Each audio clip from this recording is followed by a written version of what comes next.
What's up, everyone? Welcome to the Sports Reality. My name is Jeremy John, here to bring to you all things sports. Let's welcome my man, Max, in the building. Max, how are you? What up? I'm good. How was the weekend, man? Weekend was excellent. I went to a little housewarming yesterday. Okay. Oh, here we go. Yeah, weekend was excellent. I went to a little housewarming yesterday. It was cool. And I was just telling my boy before I went, I was like, it's always like 30 people in like a one-bedroom apartment.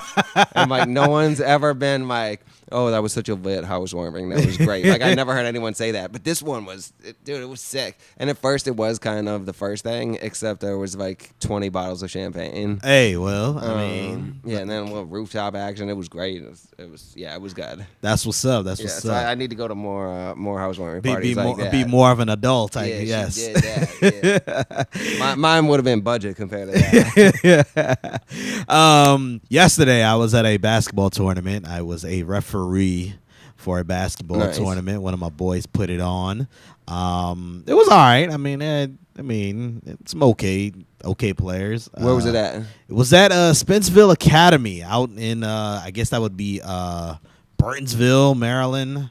Up 29 off 190. I guess that'd be 198. Being a referee, I mean, I've been a referee before for like basketball tournaments before. I mean, it wasn't that hard to do.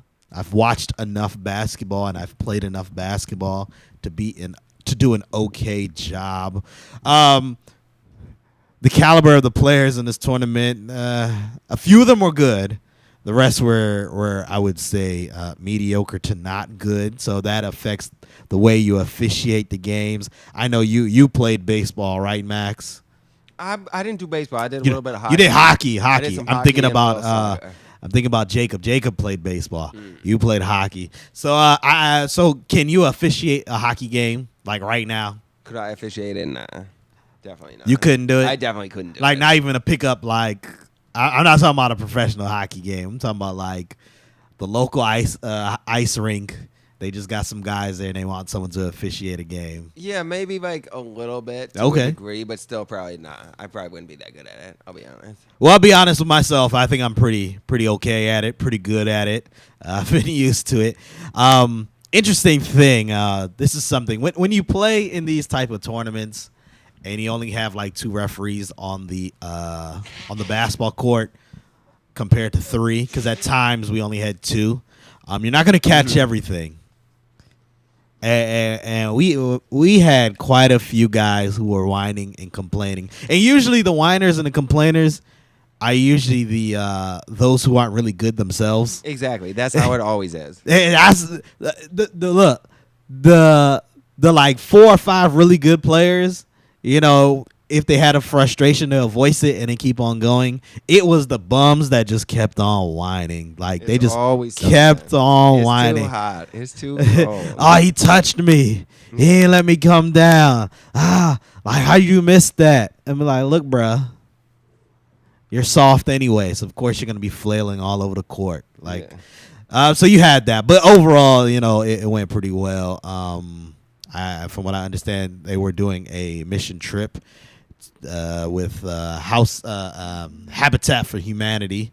So they're going to be doing that. So shout out to them as they did that great thing this weekend. Some other good things happened this weekend. So let's go through some weekend quick hitters. Rafael Nadal won his 10th French Open. Oh, that did? Yep. Yep. Yep. Rafael Did Nadal, I feel like he only wins on clay courts. Like the French Open is pretty much what he wins. Of course, he's won, I think, a couple Wimbledon, maybe a U.S. Open, but the French Open is definitely where he succeeds. It is his 10th French Open victory. On the women's side, I do not know who won because Serena wasn't there, so I kind of didn't care. Ayo.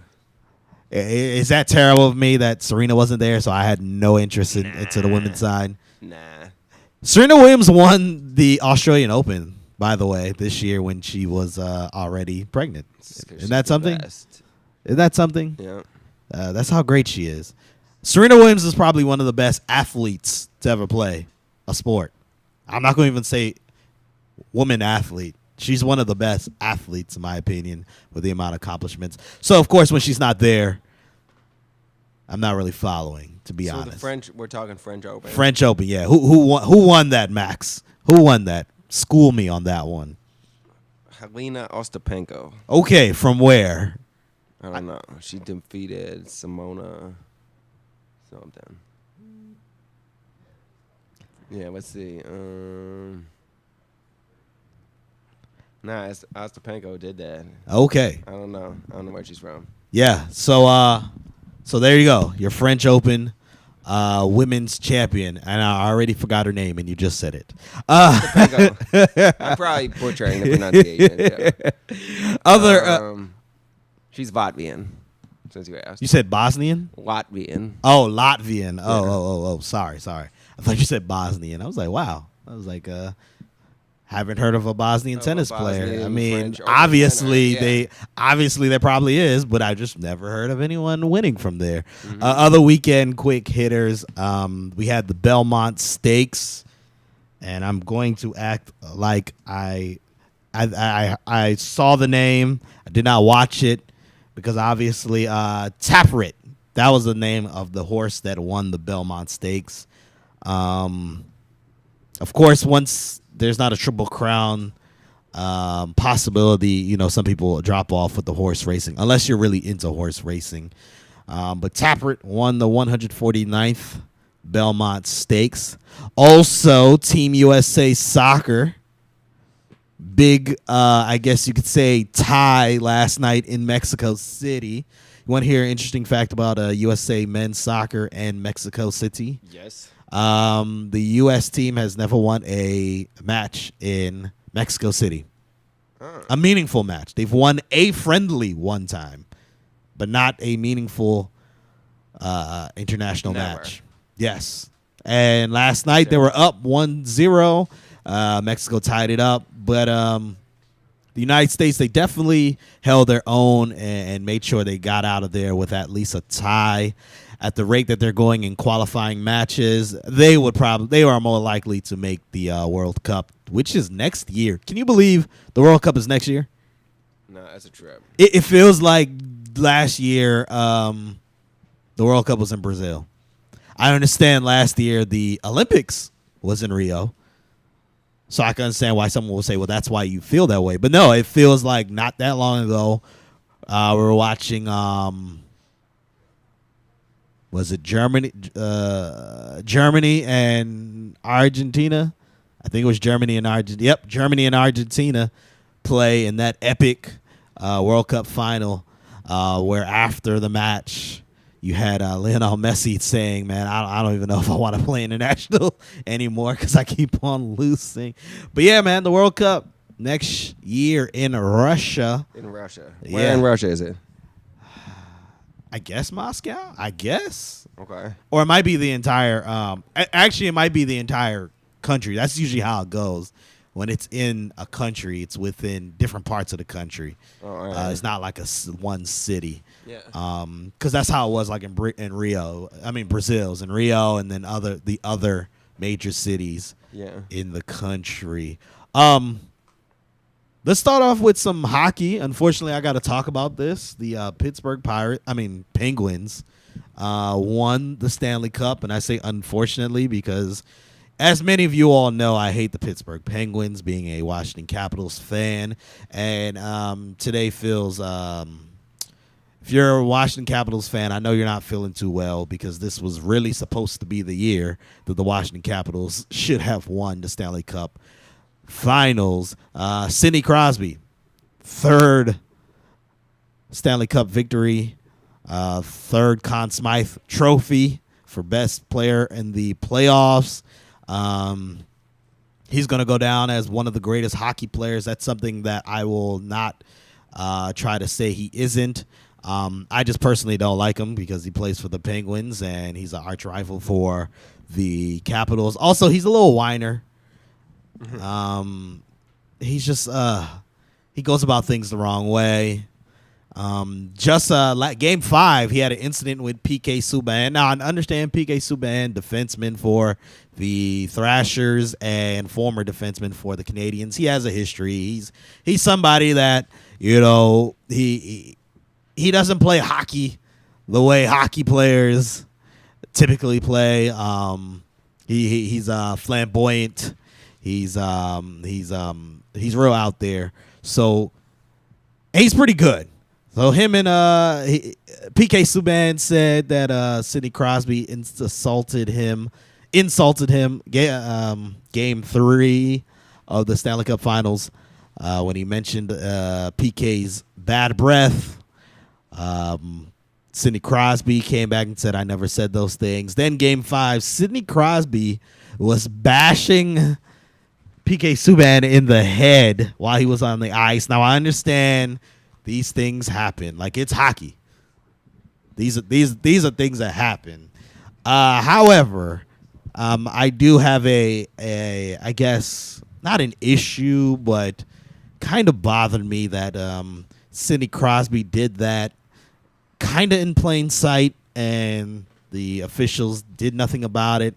Also, coming from someone who has a history of concussions, who whines and complains when anyone hits him into the boards too hard. And that's not exaggerating. That is me stating fact. You hit Sidney Crosby too hard, he will complain. So coming from someone who complains that much, who literally had a concussion against the Washington Capitals early in this playoff series, for you to come down and then start bashing someone's head repeatedly against the ice, I kind of saw it like, come on, bruh. And also, I also was wondering if it was PK Subban doing that to him, what would have the NHL have done? I personally think the NHL would have fined PK Subban, possibly suspended him for the beginning of next year. Maybe not for the Stanley Cup Finals, but definitely for the beginning of next year for that. So I just kind of saw like a double standard that, the superstar, Sidney Crosby, and I understand superstars, they kind of get more leeway, but yeah, that one was kind of egregious in my opinion. But Penguins, they won last night, got the first goal late into the third period. One of the a friend of mine said, one of the typical Pittsburgh Penguin goals bounced off the back of the wall behind the goalie, came back, and they kind of just snuck it in, and then they got a empty net goal late in the third period to seal the victory. This is the 5th Stanley Cup championship for the Pittsburgh Penguins. Back-to-back champions, by the way, also. Sidney Crosby has 3 titles. And if you're a Washington Capitals fan, you're probably pretty depressed right now. And it seems like every year the Capitals lose to the Penguins, they go to the Stanley Cup championship, and they win. So, yeah, we had Craig Lachlan, member, a few weeks ago, Max, talk about the Washington Capitals and their future. We will try and get him later in the summer, especially during free agency time. We got to bring him back. He was great. But it's going to be very interesting to see what team can match up with the Penguins, because that's who you got to beat. You got to beat the Penguins right now. 2-time champions. That's who you got to beat if you want to be a champion. That is enough hockey for now. We will probably talk about hockey later in a few more weeks. Let's get on to baseball. Last week, and Max, if you could play that clip for me, Scooter Gennett of the Cincinnati Reds, my goodness, had 4 home runs in one game. Now, not this past Saturday, the Saturday before, we had Edinson Volquez have a no-hitter. But, of course, what's more impressive than a no-hitter is a perfect game. I'm going to ask you, Max, what do you think is more impressive for a baseball player? Pitching a perfect game or hitting 4 home runs in one game? Perfect game. You say the perfect game? Yeah. Yeah, I would go with the perfect game. Perfect game. I would go with the perfect game because you had to have, not only did you have to get all 29 batters out, you had to get them out without walking them, without an error, without any of your other teammates committing errors or anything. I think that's more impressive. However, 4 home runs is pretty It's also sick. close. It's very impressive. But you could get that off even like 1 or 2 dudes versus 29. Exactly. So. And I kind of was like, I was kind of shocked that he kept on seeing pitches after like even the second home run. Like these pitchers were still like giving him stuff to hit. Yeah. Which was quite interesting. But yeah, I think the perfect game is more impressive. However, Scooter Gennett, 4 home runs in 1 game. Last year he had 3 home runs all season. 4 in 1 game. Let's move on to some other baseball news. The Washington Nationals got swept this weekend by the Texas Rangers. Texas Rangers, they're an okay team, but the Nationals, they're better than that. Am I worried? Not too much because it was a American League opponent, and not only that, the Nationals are so far ahead in the NL East. Nationals, I'm not worried, but of course, you want to see them win. But they'll continue on, and hopefully they get back in rhythm. Aaron Judge, I know, Max, you've probably seen Aaron Judge at some point in the last few weeks. Have you, Max? Oh, yeah. Aaron Judge of the New York Yankees. This guy's just smashing home runs. Yesterday had a 495-foot home run. They swept the Orioles this weekend. Aaron Judge is leading the league with 21 home runs. Is he your front runner for the home run derby in Miami in July?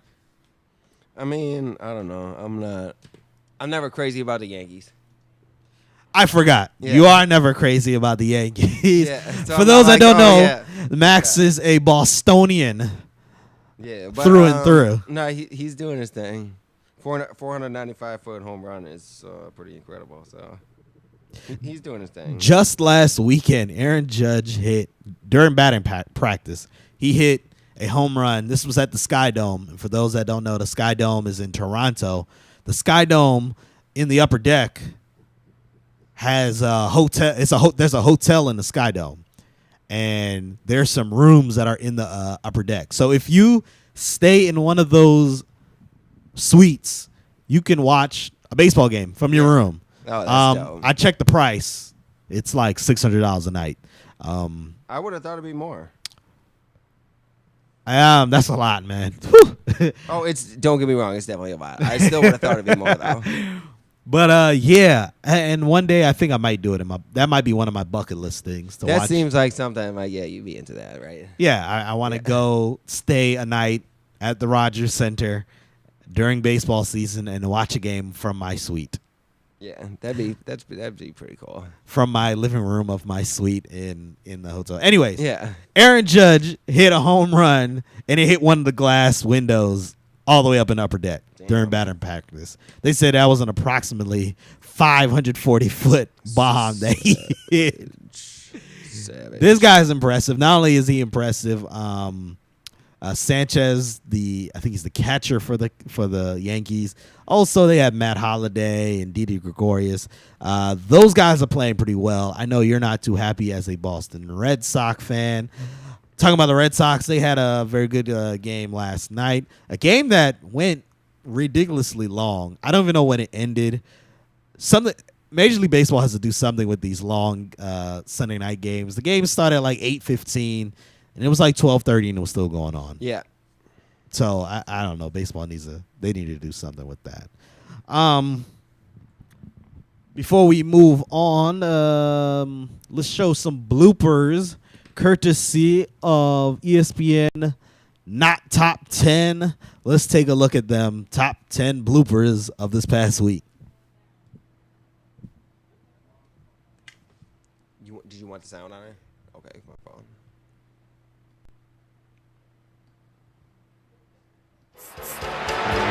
having his DJ Esco on. Her DJ Echo, though, is balling. I think he's down. Number 9, Missouri State, Arkansas baseball.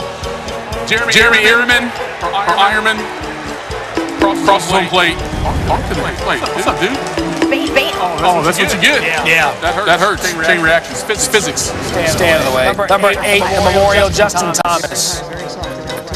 I mean, I would argue there's nothing worse in sports than if you play golf and you get the shanks. And Justin Thomas did that. That's mental, dude. I mean, it hurts. Is that like the yips in baseball? It's worse. Okay. It's the worst thing in sports, the shanks. Number 7, Rays Mariners. Dice fighting off the sun. And the sun He's like, don't hit me. He's going to hit me. But he has sunglasses on. That's the point. I mean, he can see, though. It's called glare. Number 6, America's Cup, sailing. New Zealand. This is called catching too much air. It's also called tipping over, isn't it? Yeah. They would actually come back and win. I know. So what does that say about the sport? Correct. I'm confused. About everybody else. Look at those dudes. Did you be up there? Yes. Who was sponsored by Louis V? Emirates. Emirates, of course. Number 5, Giants Brewers. Brewers ball boy goes to make the catch. Slips and falls.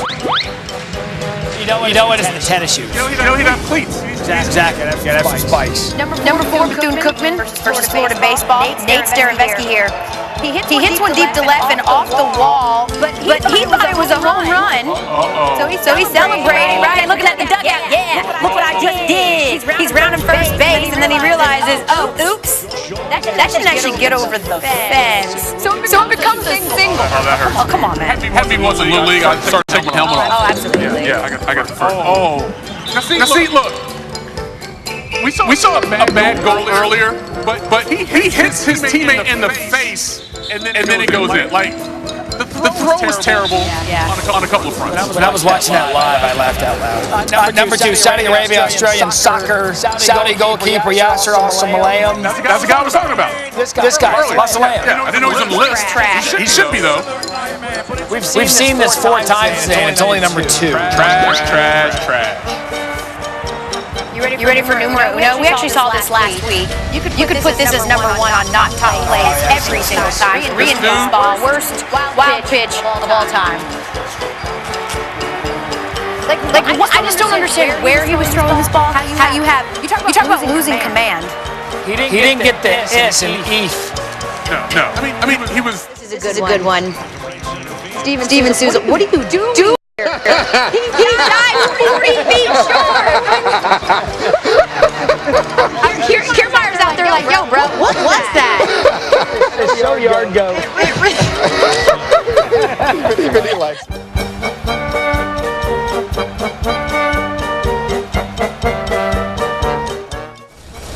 So that's the ESPN Not Top 10, brought to you by ESPN Sports Center. Hilarious. That last one, he was literally like 30 feet away from the ball when he made that dive. Yeah.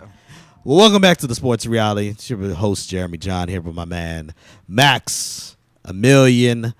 Let's talk about what everyone wants to talk about, the NBA Finals. Yep. Last Monday, it was only 2 games that had happened already. Mm-hmm. So we made not some predictions. We stayed with our predictions. Just want to recap what my prediction was. My prediction going into the finals was, and I gave I guess you could say, 2 predictions. I guess you could say that. I was on the fence. I was saying that logically the Warriors would win in 5 games. But I also said I had a gut feeling that the Cavaliers will win in 7 because I had just been saying all year that the Warriors, year 1, will not win the finals. So I had said that. So, of course, Warriors go up 2-0. We had our show last week. Game 3 was on Wednesday. And the Game 3 was probably the best game that we've had so far. Game 3 was official. Real close. Came down to the very end of the game, and the Warriors ended up winning 118-113 over the Cavaliers. If you could play those clips for me, please, Max. Want to hear some stats? The stats were pretty good. for both teams, Kevin Durant had 31 points on 10 for 18 shooting. He also had 9 rebounds, 4 assists.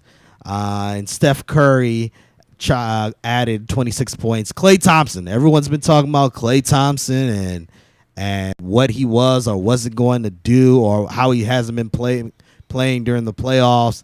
He dropped in an easy 30 points for his best performance. You could probably say for the entire playoffs. LeBron James, you want to hear this? 39 points, 11 rebounds, 9 assists, and Kyrie Irving 38 points, 3 assists, 6 rebounds. Kevin Love had 9 points, 13 rebounds. Tristan Thompson. You want to hear his stat line? Yeah, what's Max? going on? Game 3. Tristan Thompson had 0 points. 1 for shooting. 0 for 1. 0 for 1. 0 points. 3 rebounds. This is your starting center for the Cleveland Cavaliers in the NBA Finals. Now, I say all of that, and I add this, that the Cleveland Cavaliers were up late into the fourth quarter. And look at this play. This was the play that ended up winning it right here. Kevin Durant with the dagger 3 in front of LeBron James. So, of course, LeBron, I don't know what you're thinking, dude. That's Kevin Durant, man. Run him off the Pulls up and hops out. run him off the 3-point line. Oh, it's cold. Just run him off the 3-point line.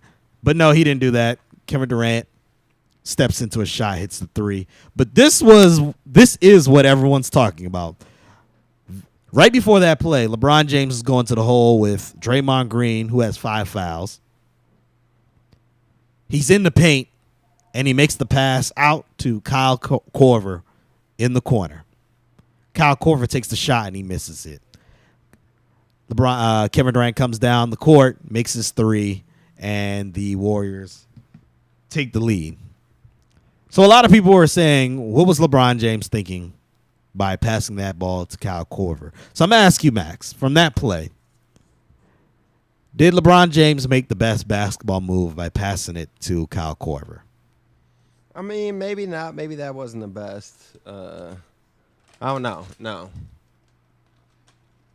In a word, no. I would say this.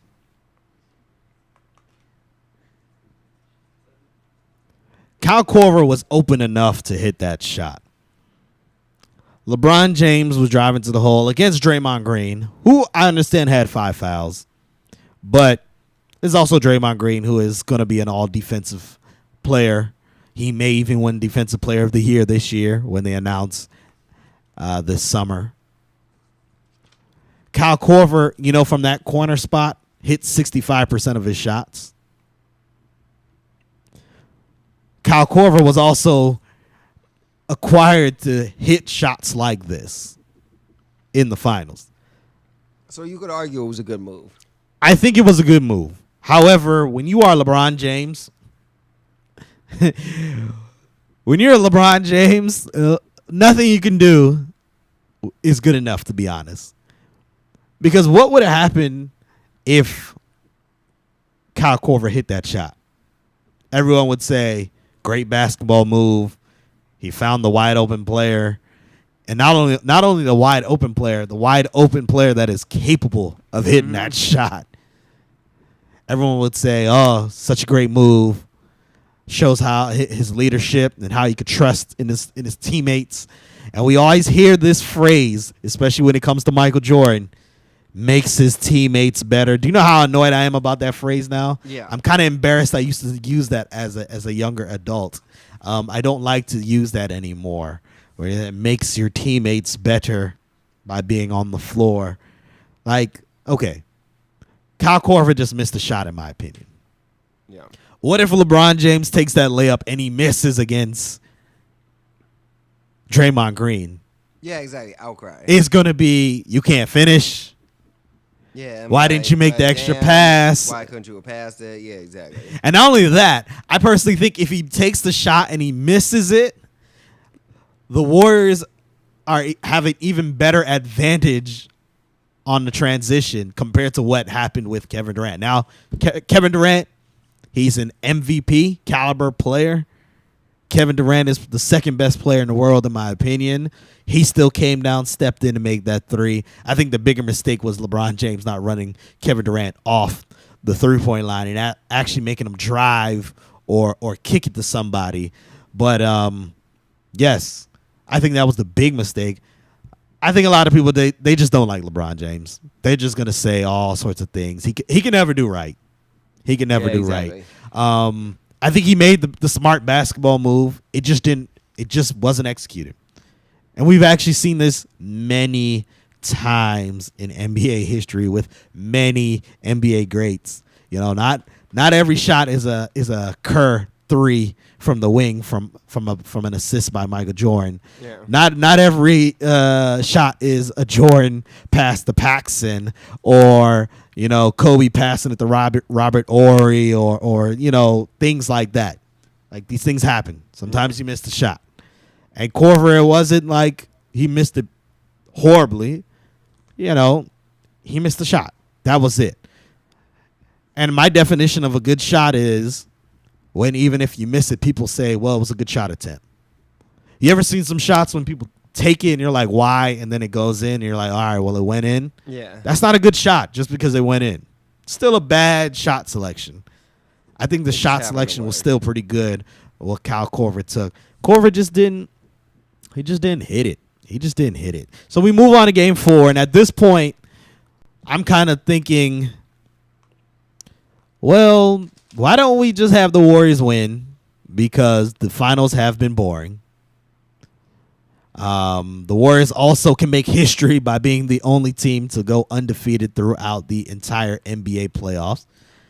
So I was kind of like, all right, well, we at least get to see history if this happens. Mm-hmm. So just let Warriors gonna win. Nope, Cleveland had other things in mind. They dropped 24 3-pointers. NBA finals record for 3-point shots made in a game. They also broke the halftime record for most points in an entire half. I think they had 80. I'm looking it up right now. They had a ridiculous amount of points. I think it was 86 points at the end of the first half. Also, you could say referees were kind of bad. Actually, let me not say kinda. I'm being real generous when I say kinda. The referees were really bad. And by the way, look at Dwayne Wade looking like he's about to record an album from the 90s. Here goes that alley-oop that you were talking about right there. Dang. Here goes that man right there. How impressive is that? How impressive is that, Max? Yeah, sick. He did that. Play that clip, Black. Just keep on playing that clip while we talk about game 4. Yeah, not only did LeBron James come out and ball and have a great game, LeBron James had 31 points, 10 rebounds, 11 assists. Kyrie Irving, 40 points, 7 rebounds, 4 assists. Kev, 23 points, 5 rebounds. But Tristan Thompson got 10 rebounds. Did you hear that, Max? 10? Tristan Thompson had 10 rebounds. His first double-digit rebound output for the entire finals. He probably has more rebound. He probably had more rebounds in game 4 than he had in all of game 1 through 3. Isn't that something? Yeah. But you want to hear? You want to hear? You want to hear why he possibly might have had a great game? What do you think? Khloe Kardashian was in attendance. Oh, hello. In a real way, he had to put it down. Look, I believe in the Kardashian curse, y'all. I will say that here on this show. I believe in the Kardashian curse. Let's go down the line. Reggie Bush. Out of here. Chris Humphries. Out of here. Miles Austin, Lamar Odom. Oof. Yeah, it's a Chloe was with another athlete. There was James Harden last year. Look what happened. James Harden balled this year. There was another. He was a running back that Chloe was with. Hasn't played a meaningful football game since. Yeah, what's the dude's name? I can't remember his name. But yeah, I do believe in the Kardashian curse. However, Tristan Thompson had a good game. Like one of my friends said, he knew it was going to be a good night after the game anyway. So he was just like, I'm about to play free. It was so, I guess, obvious that even Jeff Van Gundy made a statement about it and pretty much was like talking. And I'm paraphrasing when I say this. He said, did we ever mention, I think her name's Savannah James when LeBron had a bad game? Or did we ever mention, Aisha Curry when Curry had a bad game? Why are we mentioning Khloe Kardashian? And I'm kind of like, well, because they have a history. But anyways, back to basketball. The Warriors, not only were their fans, but their players and the family of some of the players were complaining about the referees in Game 4 and how the game is fixed and all of that. The Warriors and their fans, they make people who are not fans of them hate them even more because they do whine and complain a lot. Yeah, dude, they're front running. They're front running. And I'll understand this. Warriors fans that live in Oakland or in the Bay Area, they were going to games well before Curry got there. I understand that. Yep. Like, their games were pretty much sold out. Facts. They were loud, so I'll give them that. But it's all these fans that don't go to games, or all these fans that you finally heard in the last 3 years when you're like, oh, I'm a Warriors fan. Never met a Warriors fan in my life. Now, I'm going to put this out there. Many of you all know I'm a Dallas Cowboys fan. I like all DC teams except when it comes to football because I'm a Dallas Cowboys fan. But there's Cowboys fans everywhere. And the Cowboys, when's the last time, Max, have the Cowboys won a Super Bowl? It's been a minute. Yeah, you want to tell me the year that they won? It was the 1995 season. There's 22 years ago, the Cowboys last won a Super Bowl. Damn. Yet there's Cowboys fans everywhere. Of all ages. There really is. Of all ages. Manager Dan Money coming up today at 6 o'clock. He's a Cowboys fan. See, me and him got to chill then. Me and him got to chill during football. football That's what I was season. thinking last week. I was like, you get along with my man. So, when you hear people say, oh, Cowboys fans are bandwagon fans, I don't know how you could be a bandwagon fan when your team hasn't won in 22 years. True. Explain that to me, Max. True. But I can say this. You're probably a bandwagon fan if you're a Warriors fan and you're my age. Because historically, the Warriors suck. If you're 30 years, if you're in between 30 and if you're from the ages of 15 to 30, the Warriors pretty much sucked in your lifetime. Let's be real. Yeah, and you're not from the Bay. Yeah, if you're not from the Bay and you're from the age 15 to 30, they were terrible. So when I hear people around our age talking about, yeah, I'm a Warriors fan, blah, blah, blah. All right, you're a Warriors fan. I accept it. I'm also going to accept that you're a bandwagon fan. And after Game 4, we had a lot of people who were just complaining about the referees so bad, which referees, they haven't really been good. It was poopy. But they're all in. The NBA is fixed. Even Draymond Green's mom got into it, talking about the NBA is rigged. Mrs. Green, tell your son to stop kicking people in the nuts. Tell your son to not get ejected from games, and maybe you would see that the NBA is not rigged. By the way, there was some drama with that.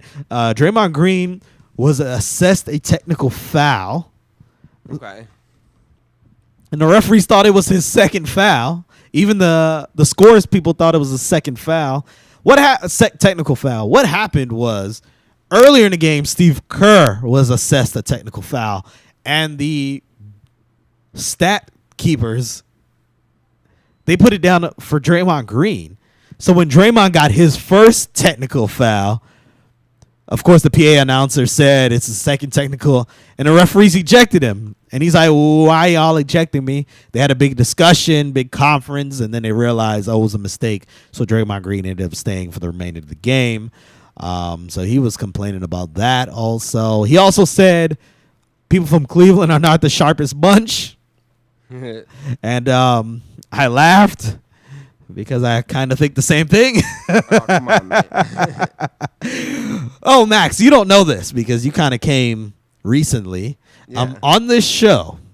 By the way, this is the 200th edition of the Sports Reality. We have bashed. Shout out to episode 200. We have bashed several American cities. We have. Okay. Pittsburgh being one. Pittsburgh. We have. Just because we hate Pittsburgh. Okay. Penguins. Not even the Steelers or the Pirates, the Penguins. I like kinda So like we this bashed the entire city. We bashed Philly because their best athlete is a fictional character, Rocky. I see the smirk on your face. You know that's true, Max, right? It wasn't a smirk. It was like that little emoji face with the teeth. Going, And Cleveland is one of them. That we were just like, yo, bro, Cleveland is just. And we bashed them because of how bad all their teams have been bad, how terrible they've been until the recent history with the Cavaliers and the Indians. Their football team is still some garbage, but Cleveland is one of those cities. So when Drake, I like every person I ever met probably from Ohio. I don't think I know too many people from Ohio. I know like 20 good ass people from Ohio. I mean, maybe I need to venture out. Yeah. Maybe I need to venture out. Maybe I need to go to Northeast Ohio. Yeah. See what it's like. Ohio's kind of lit. Low key, it's lit. Okay, I would have to try it for myself. Yeah. From what I hear, it is not. But yeah, so Draymond Green said that they're not the sharpest bunch. So it's gonna be interesting. Game 5 is tonight. What's your prediction on this? You still see Cavs in 7? I think the Cavs are gonna win Game 5 tonight. It's gonna at least go to a Game 7. However, this is the only way the Cavaliers win. They have to start off fast.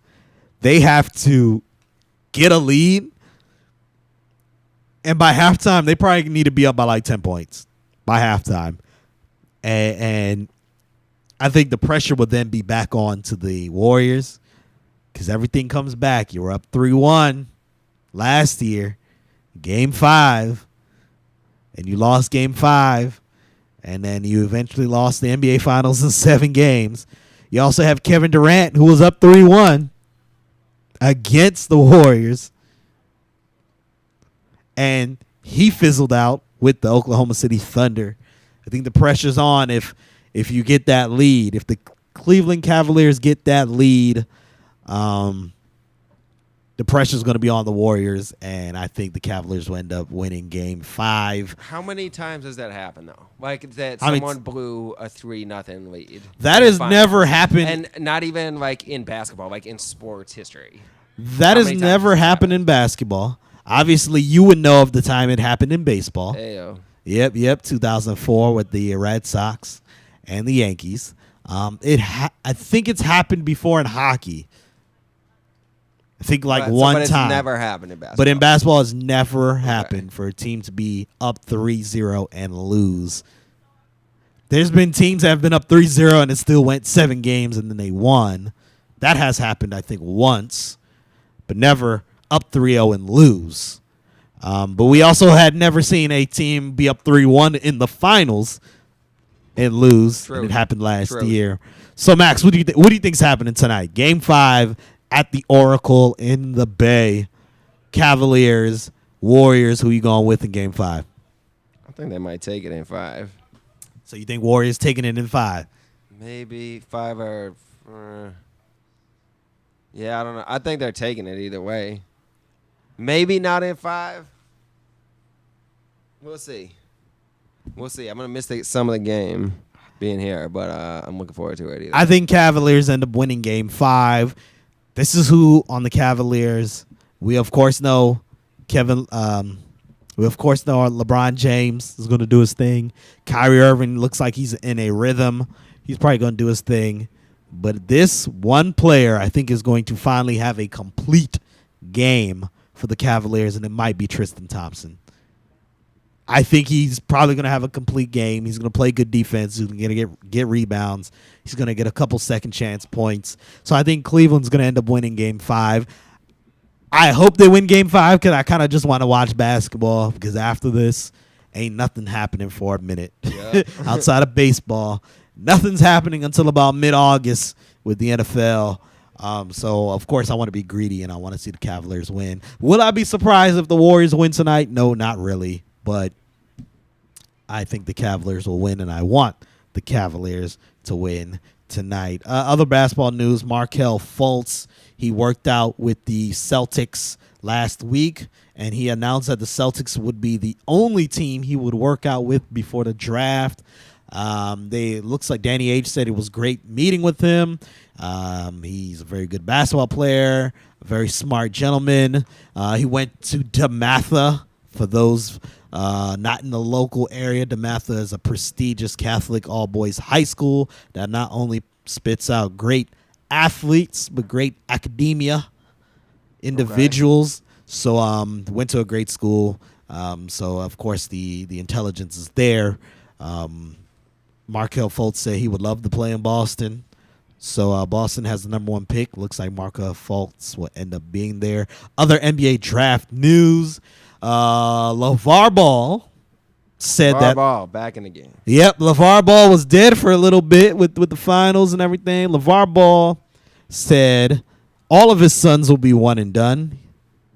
He said LiAngelo will play 1 year at UCLA, and he will enter into the draft no matter how good or bad he is at UCLA. Right. I paraphrase when I said no matter how good or bad, but he pretty much said that. He said LiAngelo will play 1 year, and he'll enter in the draft. And then if he's not drafted, he will be signed as a free agent to the Los Angeles Lakers so he could play with his son Lonzo, and you could see how good they really play together. That is what LeVar Ball said. Okay. LeVar Ball must think he is the general manager of the Los Angeles Lakers. LeVar Ball must think he is the president of player operation like Magic Johnson. Like, that is woo. But yeah, he's back in the news. Of course, we can't go too long without LeVar Ball. Let's quickly, we got about maybe 5 minutes left in the show. Go on to the NFL. Just last week, weren't we talking about Colin Kaepernick last week? Yup. And what were we saying, that there are many teams that that can possibly use Colin Kaepernick? Could definitely use Kaepernick. So literally, like an hour after the show, news broke about the Seattle Seahawks signing a backup quarterback, and they ended up signing Austin Davis. Colin Kaepernick, the Seahawks a week prior, and Pete Carroll was ranting and raving about how great he is, and how good he is, and how he should be in the NFL, and how he's better than some starting quarterbacks in the NFL, and how he's led his team to a Super Bowl appearance and NFC Championship appearances. Yet he didn't sign him, or the Seahawks didn't sign him. He ended up signing Austin Davis. Austin Davis is some trash and should not be in the NFL as a quarterback. We know what this is. What do we know? Say it, Mac. What is it? Come on, man. Kaepernick, that's politics involved in that, and the whole thing with the, like, get out of here, man. Nah, get out of here. Maybe want to get a jersey to stand with that man, salute that man. He's a real one. You know what I mean? Yeah, be on like a bigger level, on like a bigger meaning to all this. Yeah, man. I mean, he's ostracized from the league right now. Yeah, straight up. The only thing that will allow him to be in this league is if a catastrophic injury happens to a quarterback somewhere, like a season-ending injury happens to a decent quarterback or a decent backup quarterback, and then they'll be scrambling, and then they'll sign Colin Kaepernick. But I think no team right now wants to take the risk, and I honestly don't think it's a risk because we saw Michael Vick bounce back. Now, Exactly. Michael Vick, when he got in trouble, I said this. I said, look, he committed a crime, but should he be going to jail for 2 years? No. Hell no. He came back. He performed, had an MVP type season. I think he was the MVP that year, I think.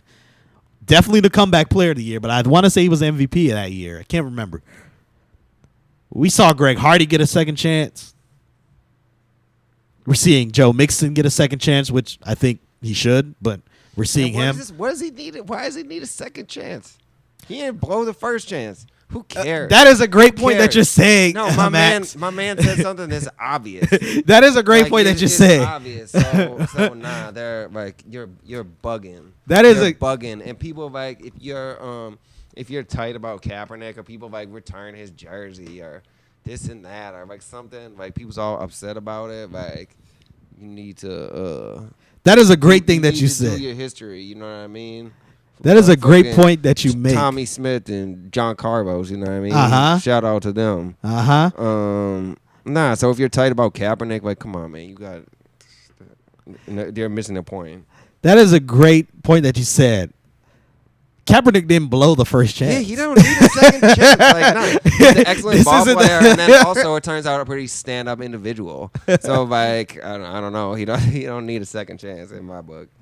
But yeah, like you said, he didn't blow the first chance, and we've seen the NFL give players multiple chances. We've had players who have caught up in domestic violence. Exactly, so much domestic violence. Caught up in drunk driving. Right yep. Caught up in vehicular homicide. You know? Yeah. We've had players who were in connection with murder charges. Yeah. Not saying that he committed, but Ray Lewis was in. There was a connection. He wasn't just an innocent bystander just sitting there. Yeah. But we've seen these players get second chances, and Kaepernick, who hasn't even blown his first, can't even get on a team. Yeah, but the crazy thing is like that brought a vibe. It made people have conversations that weren't having it before. Exactly. And he really did that. So many other like celebrities and this person, that person, like could have. But like really, Kaepernick did it. He really, I don't know. I give him a lot of credit for that. So it's not surprising that there was some backlash, especially with this, old boys club mentality. That is professional sports in general, but definitely the NFL. Yep, because the NFL, I mean, let's be real, in the four major sports in America, and you could probably even include MLS soccer into this, there's only one minority owner. Michael Jordan. One. Yeah, and it's Jordan. And it's Michael Jordan. And it's fucking Jordan. That's exactly. the thing. Get out of here, man. Come on, man. It's like the joke, I think it's Chris Rock said. He said in his neighborhood, all the black residents in his neighborhood, they're all celebrities. They're celebrities. They're athletes. He said, but his next door neighbor is a dentist. Yeah. And that's what it is when it comes to ownership. The one black, and I say minority, and he is black. There's no other races represented within the ownership group. Yeah. The one guy had to be Michael Jordan, who is a billionaire because of his play and his brand. And investing in kind of crazy private prisons, but we won't even get into all that. Kind of crazy, man. Yeah. Max, I want to thank you for everything that you do. I want back at you. I want to thank the viewers for watching and listening. I want to thank all you all who follow the Facebook page. The last few weeks, just on Facebook alone. Last week's episode, I think it had 300 plus views. Amazing. Yeah. Yeah. It's just shout out to y'all. Yeah, man. So I want to say thank you for everyone who supports. Next week, we have, of course, we're probably going to talk about, so hold on. Let me think about this. If it goes 7 games, okay, it would end on Sunday. If it goes 7 games. Oh, so we're gonna be talking. So either way, we're talking. So we're gonna talk about the end of the finals next Monday. Yep. But next Monday, we're also going to have our first sports reality mock NBA draft. My boy Matthew White's gonna come in here. I'm also gonna be here. We're gonna basically do our mock draft because the NBA draft is June the 22nd, I think. June 22nd. Okay. So the NBA draft, we'll do the mock draft for the first round of the NBA draft. So I'm pretty excited of that. I've been working on it for a couple weeks. My boy Matt has been working on it literally for months. He said he's ready. He said he got his stuff. He's ready to He go. could just go right now. I'm still working on mine, but we're going to come here. We're going to do the first round of the NBA draft. All right, amazing. And then after the following week, we will come back and see how close we were and see if we are pretty good, if we can be just as good as NBA GMs and scouts. So that's gonna be pretty interesting, man. And we have a lot planned for the summer. Summertime is the time when we're able to do a lot of the creative things with, especially just baseball going on. That's when you have time to be real creative with the shows. So please stay tuned for the summers for this summer. I mean, hey, and thank you, Max, once again. And until next time, everyone. Sports Reality. Peace. Peace.